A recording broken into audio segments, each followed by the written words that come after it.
I'd like to thank the Red Cross for inviting me here today. When Cindy Ryan called me a few weeks ago, she told me that she had spoken about me many times during the past few years. Like everything else that has happened to me during these years, that was very surprising to me.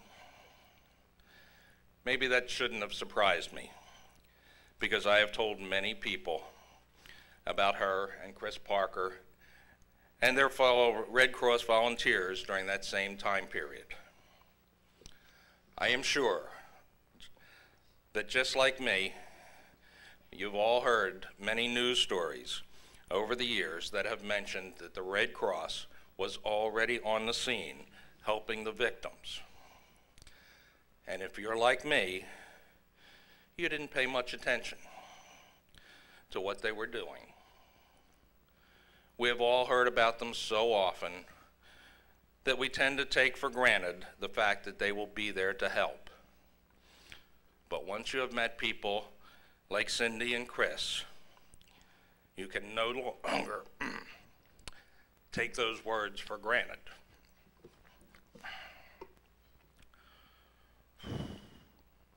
When you find yourself in a situation like that, the last thing on your mind is, what do I need from the Red Cross? Although they ask what they can do for you, I don't really think that they expect an answer. They just step back, listen, and observe. And as soon as they recognize a need, they do their best to provide a solution. For example, when my relatives started to arrive at the hospital from New York, the last thing on their minds was, where are we going to stay tonight after we leave this hospital? Shortly after they arrived, Cindy pulled one of them aside and asked if they had made arrangements for hotel rooms. I'm sure that the answer, no, not yet, was exactly the answer that Cindy expected. What my relatives did not expect was that in less than 20 minutes, Cindy was giving them directions to their motel. With that burden off their minds, they could concentrate on what they could do to help Lisa, Kathy, and I. And I am not talking about just a handful of people. There were over 30 of them. And as more people showed up, more rooms were added. This is just one example of how they became like true family members during our 4-day stay in Baltimore.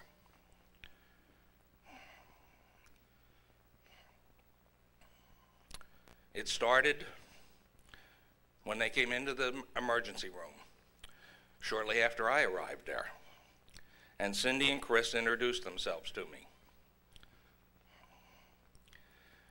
Today is just another example of how loving relationships like that never die.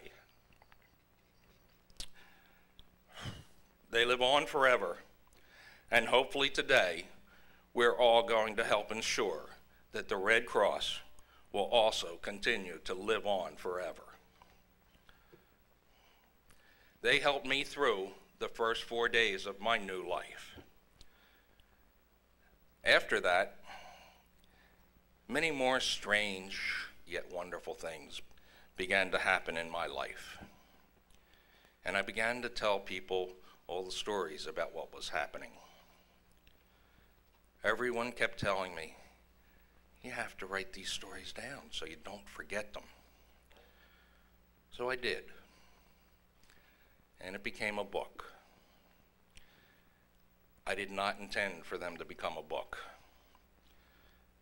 I wrote them for myself and for my granddaughters. But it did become a book.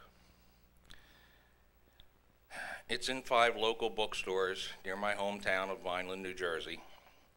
And sometime after the first of the year, it will be published and available nationwide.